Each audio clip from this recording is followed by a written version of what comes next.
अस्सलाम वालेकुम, क्या हाल है आप लोगों के। आई होप आप लोग सब ठीक होंगे, खैर खैरियत से होंगे।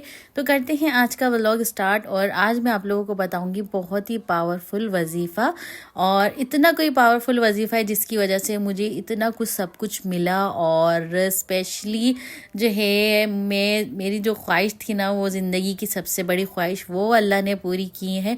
तो मैं आप लोगों को आगे चल के बताऊँगी। तो अभी फ़िलहाल मैं आप लोगों को बताती हूँ कि यहाँ पर मैं क्या कर रही हूँ, क्या फिलारा लेके बैठी हूँ। तो अभी जो है हमारे घर में थोड़ा सा ओकेजन आ रहा था, तो मैंने सोचा क्यों ना अपने जो है पुराने कपड़े निकाले जाएं और उसमें देखा जाए कि कोई ऐसा सूट हो जो किसी ने ना देखा हो, तो वो मैं निकाल के पहनूं। लेकिन बदकिस्मती से मेरी जो है ये है कि मेरी जो शादी के कपड़े हैं ना, वो सारे मुझे फिट हो गए और बिल्कुल भी नहीं आ रहे, क्योंकि तब मैं स्लिम थी। अब माशाल्लाह से बच्चों के बाद थोड़ी सी जो है ना हैवी हो गई हूँ, और मुझे इतना कोई दुख हो रहा था यार, मेरी साड़ियाँ सारी मुझे छोटी हो गई हैं। तो खैर यहाँ पे बच्चे मेरे पास बैठे हुए थे और चीज़ें देख रहे थे कि उनके मतलब की कोई चीज़ निकल आए। तो बस यहाँ पे बच्चों के भी कपड़े हैं, कुछ शादी के बाद बनाए थे, कुछ किसी फंक्शन में बनाए थे। तो मैं निकाल के चेक कर रही थी कि कुछ पहनने में आ जाए या फिर मैं किसी को दे दूँ या बच्चों के बना दूँ। तो खैर ये कपड़े निकालते हुए ना मुझे कुछ याद आया कि यार जो है वजीफ़ा मुझे याद आया, क्योंकि मेरी शादी के कपड़े जब मैंने देखे ना, तो मुझे वो लम्हे याद आ गए, और जिनकी वजह से आज मैं यहाँ हूँ।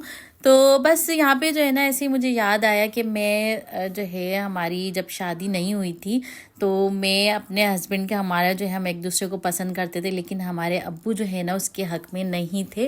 तो जो है जाहिर सी बात है, जब माँ बाप हक़ में ना हो तो फिर रिश्ते नहीं हो पाते। तो बस ऐसे ही बैठे हुए थे हम लोग, और होती है ना थोड़ी बहुत टेंशन। तो बस ये कि मैं बैठी हुई थी, एक किताब में जो है ना एक वजीफ़ा निकल आया। तो वो वजीफ़ा मैंने देखा, मैंने कहा यार ये वजीफ़ा मुझे जो है ना करना है। तो वो वजीफ़ा जो है मैंने किया, 11 दिन का वजीफ़ा था, 1200 मरतबा पढ़ना था ईशा के बाद। तो ऐसा हुआ कि मैं जो है रमज़ानों में वो वजीफ़ा स्टार्ट किया, रमज़ान में यानी 18वें रोज़े को मैंने वजीफ़ा स्टार्ट किया। और यकीन करें कि 11वें दिन जो मैंने चाहा ना, अल्लाह ने वो मेरा पूरा किया, और इतने अच्छे तरीके से पूरा किया, इतने अच्छे तरीके से कि मैं आप लोगों को बताऊंगी कि मैं जो है 18वें रोज़े को मैंने ये वजीफ़ा स्टार्ट किया।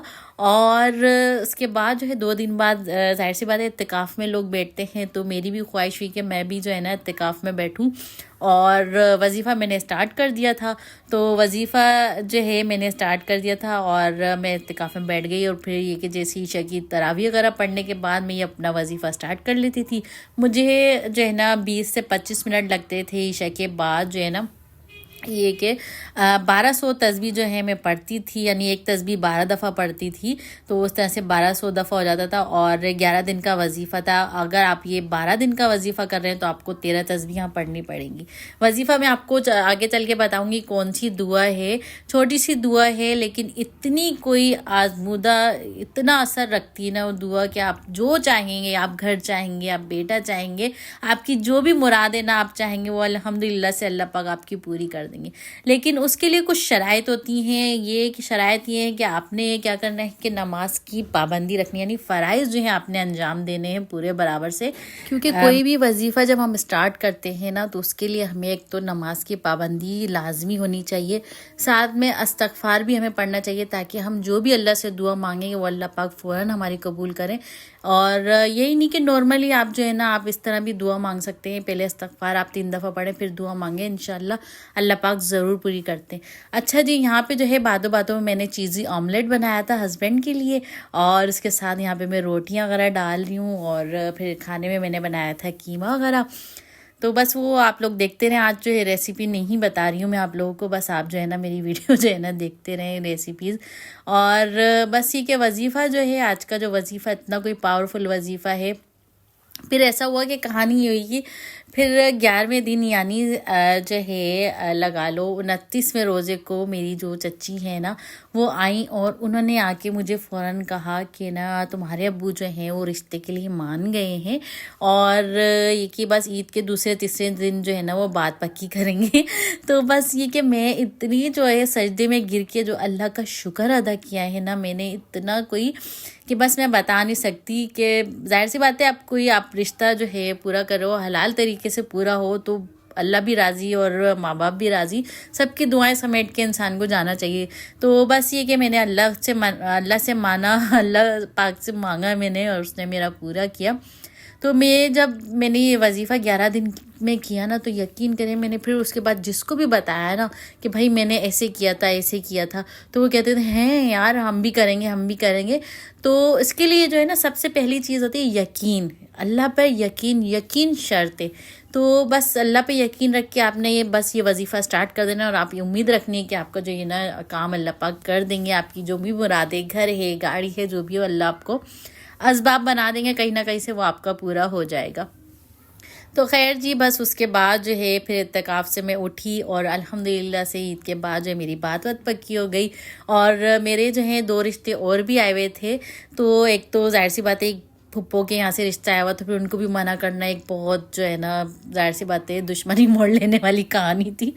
तो खैर जी, बस वहाँ भी जो है ना सबको मनाया, कुछ रूठे कुछ माने, इस तरह से जो है मेरा रिश्ता हो गया। फिर उसके बाद जो है काफ़ी दफ़ा मैंने जो है मेरी जो है ऐसा होता था कि कोई भी हस्बैंड की कोई भी प्रॉब्लम हो गई, अटक गया कोई भी चीज़ या कोई पैसों का मामला आ गया कुछ भी, तो फिर जो है ना मैं यही वजीफ़ा जो है फिर करती थी और फिर हस्बैंड का जो है काम हो जाता। इसके अलावा भी बहुत सारे ऐसे वजीफ़े किए हैं मैंने जिससे जो है ना मेरे बहुत काम बने हैं। और बाज़ दफ़ा तो मैं ऐसे मशहूर हो गई थी कि वजीफ़े अली बाई आपा जो हैं ये वजीफ़े बताती हैं। तो मतलब इस तरह से जो है ना थोड़ी सी मैं मशहूर भी हो गई थी कि भाई कुछ भी, हाँ भाई बताओ यार कुछ हमारा काम हो जाए। तो फिर इस चीज़ से जो है ना थोड़ा सा डर भी, खौफ सी भी हो गया था कि यार नहीं, इस तरह से लोग बोलने लग गए। लेकिन बस मेरा ये था कि यकीन जो है ना सिर्फ अल्लाह पे होना चाहिए, नमाज़ों की पाबंदी होनी चाहिए। फिर आप जो भी वजीफ़ा कर रहे हैं, कोई भी सूरत पढ़ रहे हैं, सूरह मुज़म्मिल का, सूरह इखलास का या सूरह कौसर का वजीफ़ा कर रहे हैं, और ये सारे कुरान से हैं। ये वजीफ़े का मतलब, अच्छा बहुत से लोग कहते हैं वजीफ़ा कर रहे हैं, भाई ये वजीफ़ा कर रहा है उल्टा हो गया था, ये नहीं, ऐसी कोई कहानी नहीं है। वजीफ़े का मतलब ये होता है कि आप जब वजीफ़ा करते हैं ना तो उससे आपको अल्लाह की कुर्बत नसीब होती है, आप अल्लाह की और करीब हो जाते हैं, अल्लाह के महबूब बनने लग जाते हैं। फिर आप जो अल्लाह से मांगते हैं, उससे मनवाते हैं, तो वो अल्लाह पाक हर चीज़ आपकी पूरी करते हैं। तो ये कॉन्सेप्ट दिल से निकालने के वजीफ़ा उल्टा हो गया था, उसका दिमाग यूँ हो गया था कि कुरान पाक पढ़ रहा है बंदा, भाई कुरान से जिक्र कर रहा है, अल्लाह के बताए हुए कलाम से कैसे उल्टा हो सकता है, मुझे ये बताएं। हाँ, कुछ चीज़ें होती हैं कि उसकी तादाद जो है मखसूस होती है कि इतनी तादाद के हवाले से जो है ना आप इसको पढ़ें। तो खैर अभी देखें यहाँ पे मैं आप लोगों को भी बताने लग गई वजीफ़े के बारे में। तो वजीफ़ा जो है यहाँ पे ये है कि ईशा की नमाज के बाद पढ़नी है, 11 दिन का ये वजीफ़ा है। 12 तस्बीह, यानी 100 दाने की एक तस्बीह होती है ना, तो वो तस्बीह आपने लेनी है। 12 तस्बीह आपने उसकी पढ़नी है और हर तस्बीह में जो है ना आपने जो है पहले शुरू में आपने 3 दफ़ा दुरूद इब्राहिमी पढ़नी और आखिर में दुरूद इब्राहिमी पढ़नी है 3 दफ़ा। उसके बाद बीच में जो है 12 तस्बीह पढ़नी है। तस्बीह ये पढ़नी है कि या बदी अल अजाइब बिल खैर या बदी, अगर कोई गलती हो गई हो तो उसके लिए माजरत, लेकिन वजीफ़ा ये है या बदी अल अजाइब बिल खैर या बदी हो। तो आप इसको जो है देख सकते हैं कोई मिस्टेक वगैरह हो गई हो तो ये वजीफ़ा मैंने किया और अल्हम्दुलिल्लाह जो भी दुआ मांगी अल्लाह पाक ने वो 11वें दिन पूरी की। अच्छा, 11वें दिन अगर नहीं हो रही है पूरी तो फिर आप दोबारा से स्टार्ट कर लें, लेकिन अपना यकीन पुख्ता बनाएं।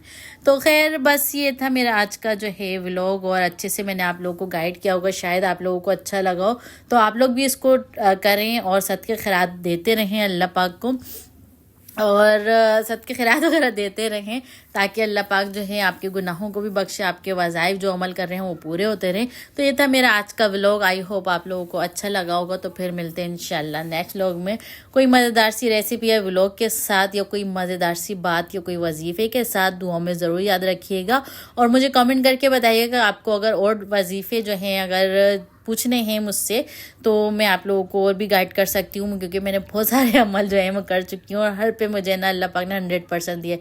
अल्लाह हाफिज़।